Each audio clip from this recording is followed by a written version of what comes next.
The story takes place in the year 2347, approximately 3 centuries after humanity achieved faster-than-light travel. The galactic community consists of 17 spacefaring civilizations united under the Galactic Concordat, a loose confederation that maintains peace through strict non-aggression protocols. Humanity has been deliberately isolated from this community, their existence known, but their contact restricted by unanimous vote of the Concordat Council. The aliens view humanity with a mixture of curiosity and condescension. Humans are perceived as a primitive, aggressive species that achieved space travel through brute force engineering rather than elegant theoretical advances. The dominant narrative among Concordat species is that humans are dangerous warmongers who would destabilize galactic peace if allowed full participation. This perception stems from intercepted human transmission showing their violent history and aggressive expansion into their local stellar neighborhood. The central location is the Nexus Station, a massive diplomatic hub positioned at the convergence of 7 major hyperspace lanes. The station houses embassies from all Concordat members and serves as the primary venue for interstellar negotiations. It has never been threatened in its 400-year history and is considered the safest location in known space, protected by Concordat defense platforms that have never fired a shot in anger.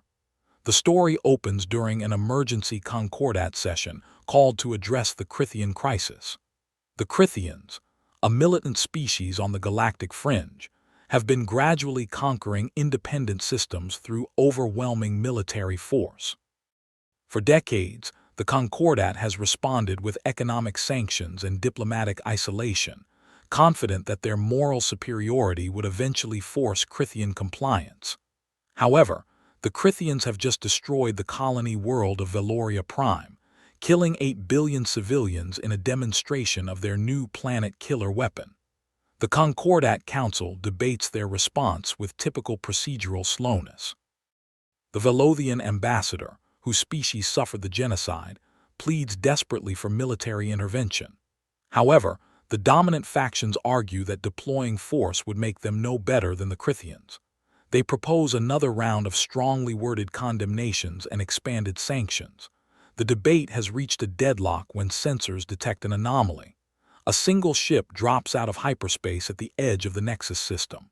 It transmits no identification codes and ignores all hails. As it accelerates toward the station at impossible speeds, panic erupts. Station security, designed to process diplomatic credentials rather than repel attacks, scrambles to respond. Every species representative begins calculating whether their embassy's shields can withstand whatever weapon this mysterious ship carries.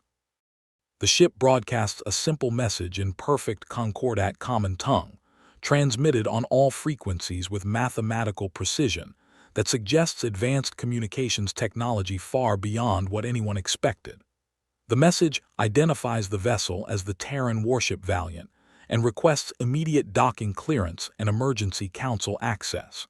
The word Terran sends shockwaves through the assembled diplomats. Humanity was forbidden from approaching Nexus Station. Their presence here violates the most fundamental protocol of galactic civilization. As the ship approaches, the aliens get their first clear visual data. The Valiant is enormous, easily 3 times the mass of the largest Concordat vessels. Its hull is dark and angular, covered in what appears to be ablative armor scarred by countless impacts. Unlike the smooth, organic curves of Concordat ships that prioritize efficiency and aesthetics, the Valiant looks brutally functional. Weapon emplacements bristle from every surface. The ship radiates menace. The station commander, a Letharian named Krell who has spent 40 years in diplomatic service without facing a single crisis, must make an impossible decision. He can deny docking and potentially start a war with an unknown human fleet that might be lurking in hyperspace, or he can allow humans onto the station and face charges of violating Concordat law. He chooses what he considers the lesser risk and grants permission, ordering his minimal security forces to prepare for possible combat. The Valiant docks with unexpected gentleness for such a massive vessel. Its airlock interfaces perfectly with station protocols despite humanity's supposed technological primitiveness. When the hatch opens, the aliens see their first human in the flesh. Captain Daniel Harris emerges in a crisp naval uniform that somehow combines military precision with an almost casual confidence. He is accompanied by a small security detail and his first officer, Commander Lisa Grant. They walk through the station corridors, drawing stares of fascination and fear from species who have only seen humans in grainy surveillance footage.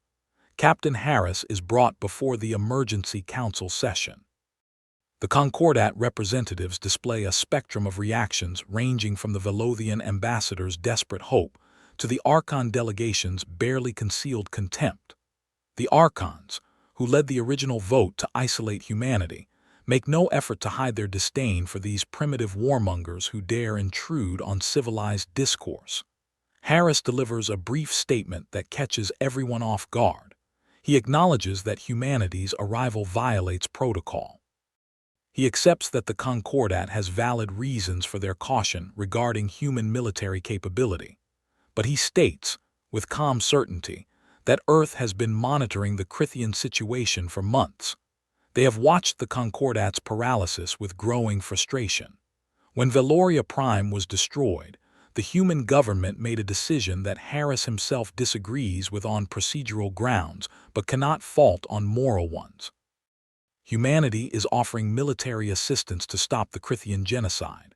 They are not asking for payment, territory, or Concordat membership. They are simply offering to do what the Concordat appears unable to do: eliminate a threat that has already murdered billions and shows no sign of stopping. The offer is made without conditions beyond one simple request. When this is over, the Concordat will honestly evaluate whether their assessment of humanity was fair.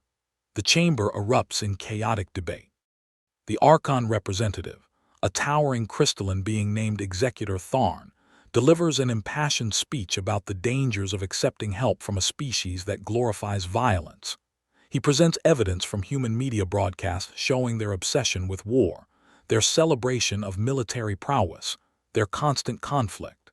He argues that deploying humanity against the Crithians would be like treating a disease by introducing a worse plague. Harris listens quietly to the entire tirade. When he responds, his voice carries no anger, only a tired patience that suggests he has heard these arguments countless times. He acknowledges that humans have a violent past. He does not deny that human culture maintains military traditions that other species find disturbing. But he gently points out that the Concordat has spent decades watching the Crithians murder their way across the frontier while doing nothing effective to stop them. Perhaps, Harris suggests, the galaxy needs species who are willing to do more than talk when confronted with genocide. Perhaps there is a difference between being warriors and being warmongers. Perhaps the Concordat's pride in its peaceful nature rings hollow when billions die while they debate proper procedure. The words are delivered without malice, but they cut deep. Several delegates look away, unable to meet his gaze. The Concordat demands proof of human capability before considering the offer.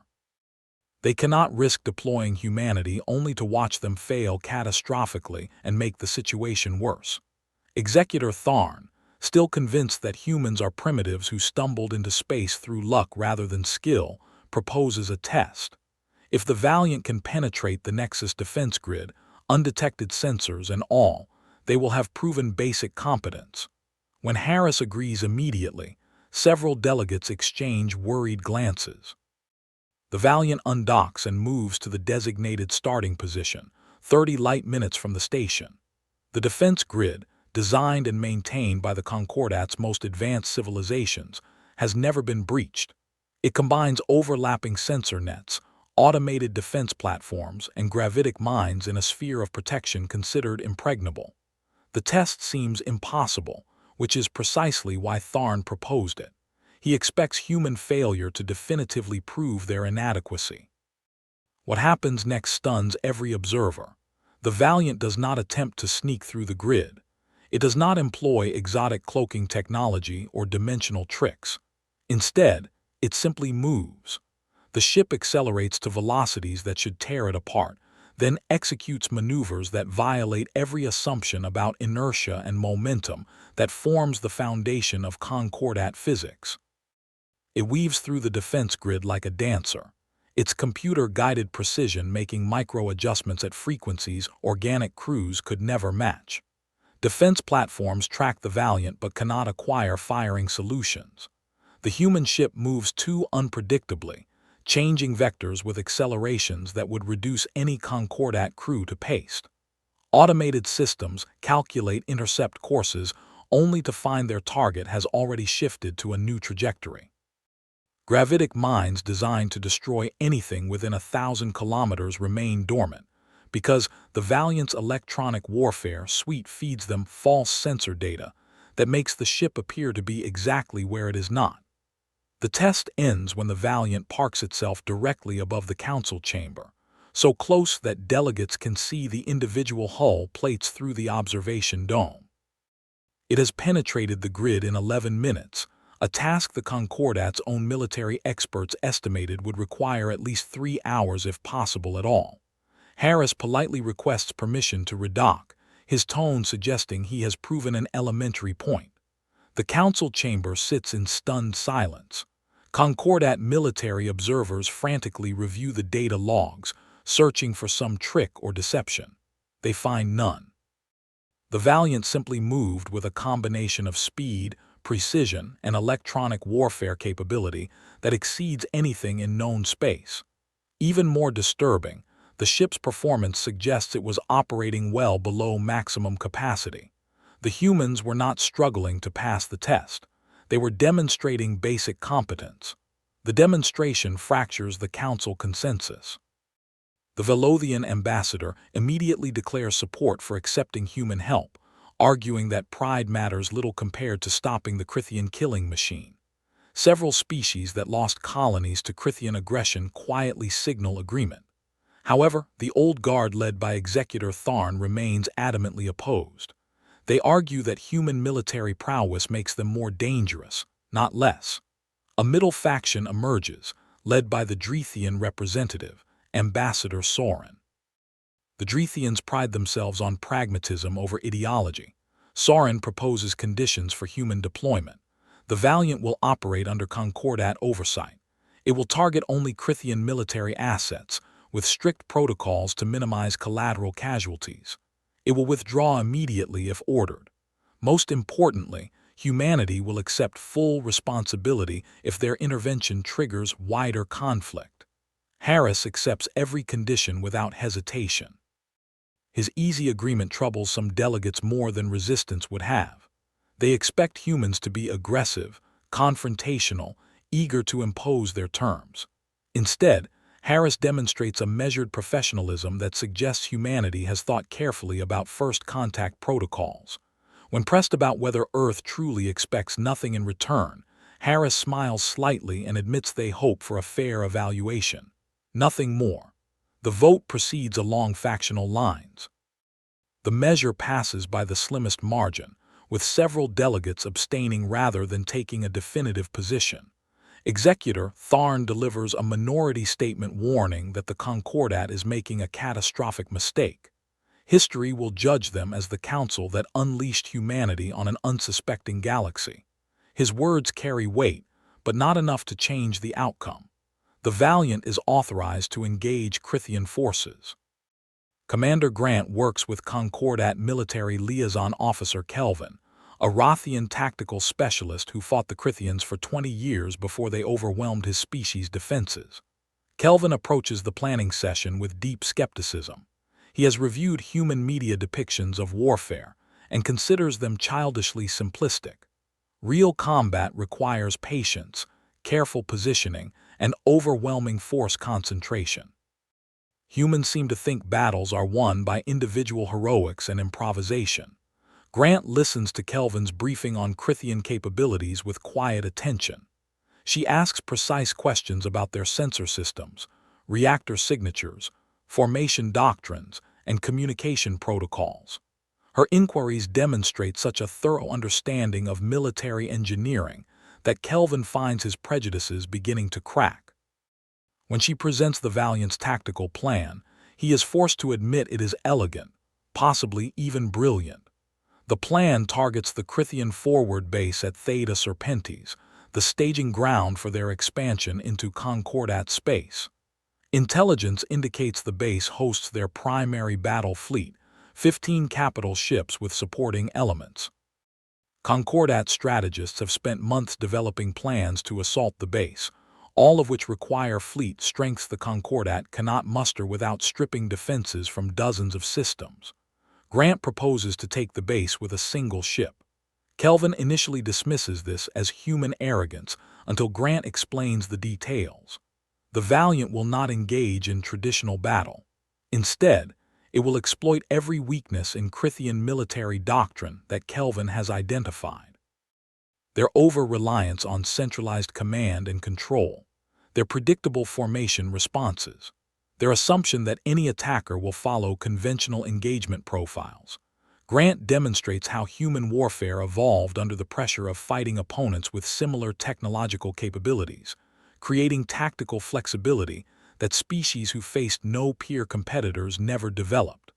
The Valiant drops out of hyperspace at the system's edge, broadcasting its presence on all frequencies.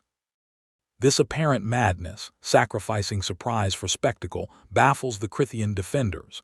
They detect a single enemy ship challenging their entire fleet and assume some sort of trick or deception. Warships scramble to battle stations while commanders demand clarification from their sensors. The readings make no sense. One ship, just one. Captain Harris transmits a message to the Crithian fleet commander, Admiral Vorkesh. He identifies himself, explains that the Concordat has authorized military action to halt Crithian aggression, and offers Vorkesh a single opportunity to withdraw his forces from occupied territories. The message is delivered with perfect courtesy and absolute confidence. Vorkesh, a warrior who has conquered 17 systems, responds with the Crithian equivalent of contemptuous laughter. He orders his fleet to destroy the impertinent human. The Crithian fleet advances in a standard hammer formation, capital ships forming a wall of firepower with smaller vessels positioned to exploit any gaps. It is a tactic that has crushed every opponent they have faced through sheer overwhelming force. As they close to firing range, the Valiant begins to move. The ship executes a series of maneuvers that should be physically impossible, vectoring through space at angles that violate basic physics. Crithian weapons fire fills space with enough destructive energy to vaporize a small moon. None of it connects. The Valiant slides through the barrage like water flowing around stones, its trajectory too unpredictable for targeting computers designed for conventional combat. Meanwhile, the human ship begins to return fire. Missiles streak from launch tubes in patterns too complex for standard point defense to intercept. They weave, dodge, and adapt, behaving more like living things than weapons. The first Crithian ship to die is a heavy cruiser that took the vanguard position expecting easy glory. A spread of human missiles overwhelms its defenses through a combination of electronic warfare that blinds its sensors and kinetic warheads that tear through armor like paper. The ship breaks apart in a cascade of secondary explosions that briefly outshines the local star. Its destruction takes less than 8 seconds from the moment the Valiant opened fire. Vorkesh realizes with mounting horror that he is not fighting a battle. He is being hunted. The Valiant systematically dismantles his formation, targeting command vessels with surgical precision. When his ships attempt to concentrate fire, the human vessel simply is not where they aim. When they spread out to increase coverage, the Valiant exploits the gaps to eliminate isolated units. Every conventional tactic proves worse than useless. The battle lasts 43 minutes. In that time, the Valiant destroys or disables 11 capital ships and 37 supporting vessels. The remaining 4 capital ships attempt to flee into hyperspace, but the Valiant's electronic warfare suite has already compromised their navigation systems. They emerge from hyperspace mere light seconds from where they started, disoriented and helpless. Harris orders them to surrender. Vorkesh, facing annihilation, has no choice but to comply. The Concordat observers watching via remote probes cannot believe the data. A single human ship has accomplished what their entire military establishment deemed impossible.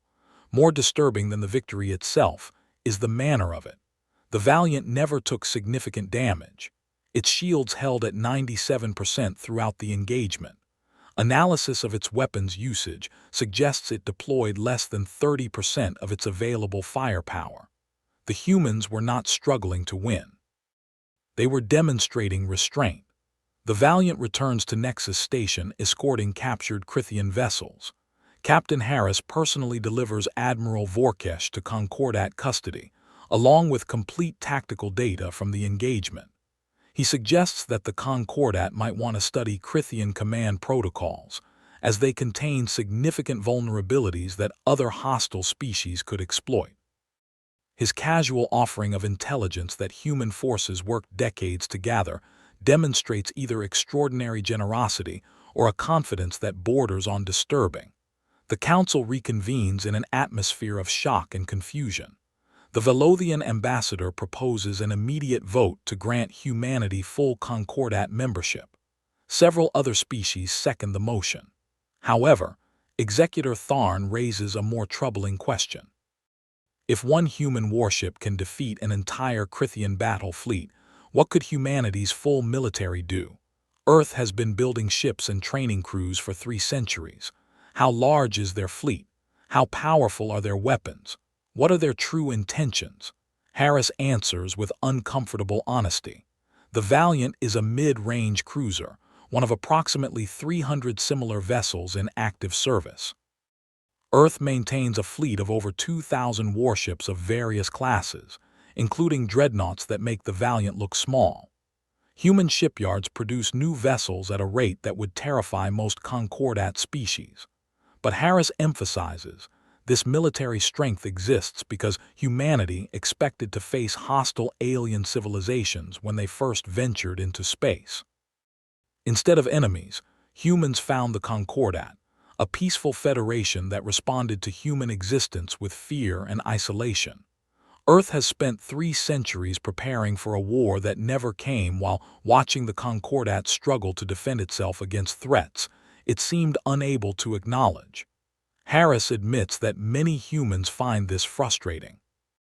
They built a military to protect themselves and discovered neighbors who desperately need protection but refuse to accept it out of pride and prejudice. Ambassador Soren asks the question everyone is thinking: what does humanity want? Harris considers the question carefully before responding. Earth wants what it has always wanted: to explore, to grow, to meet other civilizations as equals rather than threats. Humans would prefer to be partners rather than pariahs. But if the Concordat cannot move past its fear, humanity will continue alone, protecting its interests and occasionally intervening when genocide becomes too egregious to ignore. The statement carries no threat, but its implications are profound. Humanity will not beg for acceptance. They will not modify their nature to suit Concordat sensibilities. They are offering cooperation between equals, not supplication from inferiors. Take it or leave it. The choice belongs to the Concordat, and they must live with the consequences either way. Over the following days, individual delegates seek private conversations with Captain Harris and his crew. These interactions reveal depths to humanity that surveillance and media analysis never captured. The Velothian ambassador discovers that Commander Grant lost her brother in a terrorist attack 15 years ago, but advocates strongly for minimizing civilian casualties in all military operations. Her personal tragedy did not make her vengeful. It made her more committed to protecting innocents. Kelvin, the Rothian tactical officer, spends hours discussing military theory with Lieutenant Kyle Morgan, the Valiant's weapons officer. He expects to find a warrior culture obsessed with dominance and conquest. Instead, Morgan describes a military tradition built on defensive principles. Every human military academy teaches that the highest victory is the one that prevents war entirely. The second highest is the one that ends war quickly with minimal casualties on both sides. Only failures resort to prolonged conflicts and mass destruction.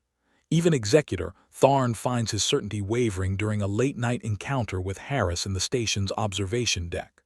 Tharn confronts Harris about human violence, demanding to know how humanity justifies its military power. Harris responds with a question. The Archons achieved peace by transcending their aggressive past. They built a civilization based on logic and cooperation. When the Krithians murdered 8 billion Valorians, what did the Archons do? They debated. They discussed. They achieved absolutely nothing. Harris suggests that perhaps humanity's refusal to transcend violence is not a failure of evolution, but a choice to remain capable of protecting those who cannot protect themselves. The Concordat can afford pacifism because species like humanity exist to do the necessary dirty work when evil appears.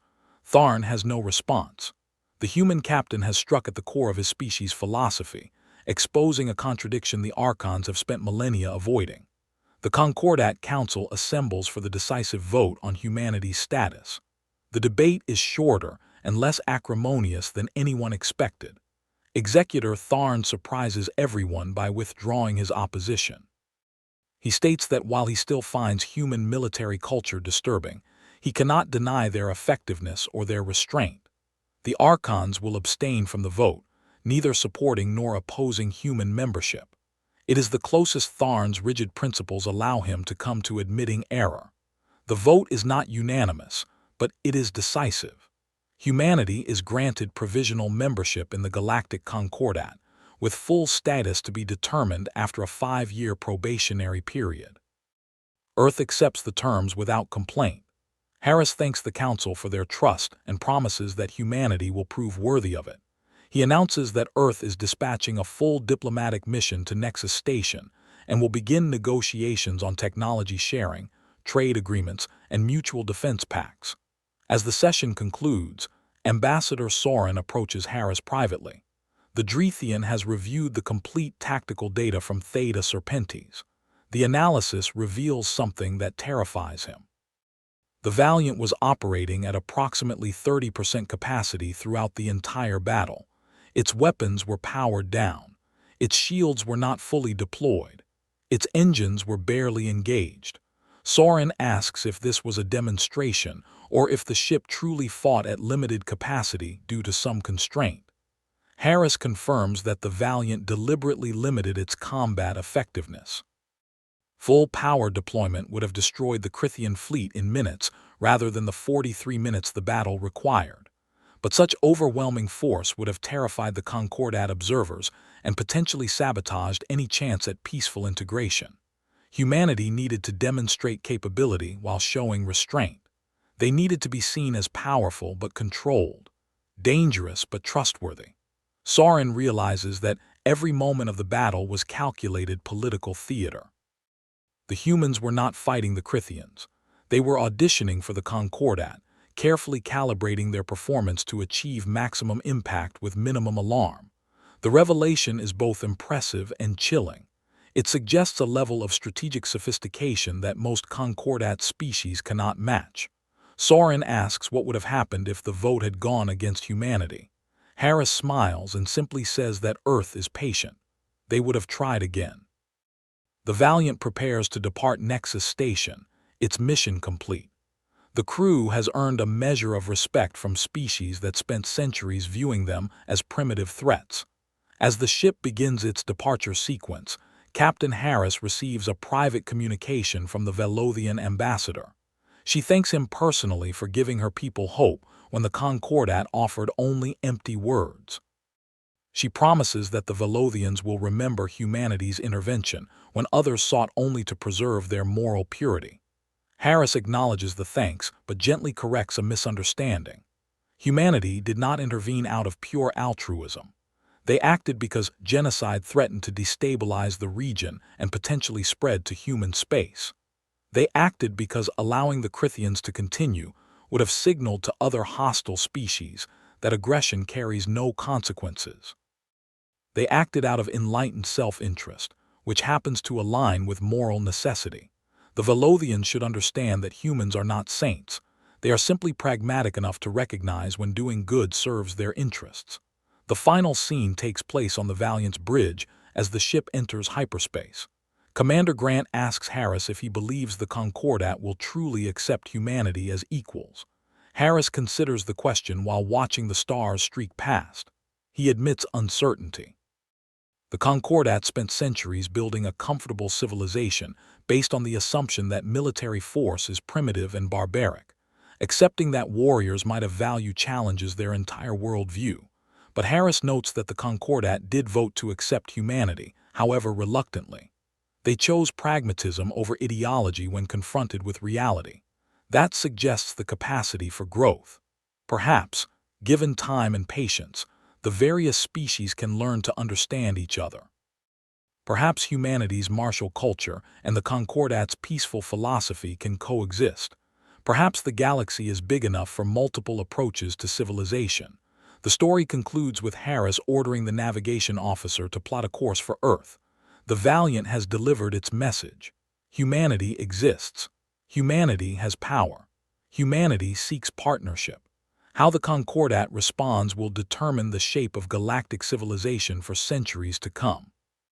But regardless of their decision, humans will continue being exactly what they are, warriors who know when to fight and, perhaps more importantly, when to offer mercy. As the Valiant disappears into hyperspace, the observation deck of Nexus Station fills with delegates watching its departure. Each species processes the implications of humanity's arrival differently.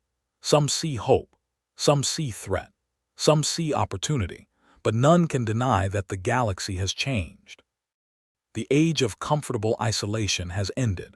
The age of humanity has begun. Whether that proves to be a blessing or a catastrophe remains to be seen. The story explores multiple interconnected themes. The primary theme examines the relationship between power and responsibility. The Concordat possesses the moral authority that comes from centuries of peaceful civilization, but they lack the will to act when confronted with evil. Humanity possesses overwhelming military power, but demonstrates the wisdom to use it judiciously. The story asks which is more valuable, peaceful intentions or effective action. A secondary theme explores prejudice and its consequences. The Concordat's assumption that military strength equals moral corruption blinds them to humanity's actual values. They project their own fears onto humans without bothering to understand human culture. This prejudice nearly prevents them from accepting help that could save billions of lives. The story demonstrates how preconceptions can create self-fulfilling prophecies, and how overcoming bias requires confronting uncomfortable truths. Captain Daniel Harris serves as the protagonist, embodying human military professionalism. He is confident without being arrogant, capable without being boastful. He understands that humanity's first contact with the Concordat will shape perceptions for generations, so every action and statement is carefully considered. His character demonstrates that true strength includes knowing when not to use force, and that wisdom sometimes means accepting unfair criticism with grace. Commander Lisa Grant provides a counterpoint to Harris, representing humanity's moral complexity. Her personal tragedy could have made her vengeful, but instead it reinforced her commitment to protecting innocence. She demonstrates that humans are not simplistic warriors, but individuals who wrestle with ethical questions while maintaining military readiness. Her technical expertise and tactical brilliance show that human military culture produces both fighters and thinkers. Executor Tharn represents the Concordat's old guard, species that achieved peace by transcending their violent pasts. His certainty in his moral superiority is genuine, not hypocritical. He truly believes that military power corrupts and that humanity's warrior culture makes them dangerous. His character arc involves confronting the uncomfortable reality that pacifism has limits. When genocide occurs, moral purity means nothing to the dead. His eventual abstention from the vote represents growth, an admission that his philosophy might be incomplete. Ambassador Soren embodies pragmatism, the willingness to set aside ideology when confronted with necessity. He recognizes humanity's value before most other delegates because he evaluates results rather than intentions. His private conversation with Harris at the end reveals his understanding that human military power fundamentally changes the galactic balance. He will become either humanity's greatest ally or their most dangerous opponent, depending on how the relationship develops. The Velothian ambassador represents desperation and hope. Her species suffered genocide while the Concordat debated proper responses. She recognizes that human intervention, however imperfect, saved lives that peaceful negotiations could not. Her gratitude is genuine but also strategic. She understands that aligning with humanity provides security that Concordat membership alone cannot guarantee. Her character illustrates how practical need can overcome ideological preference.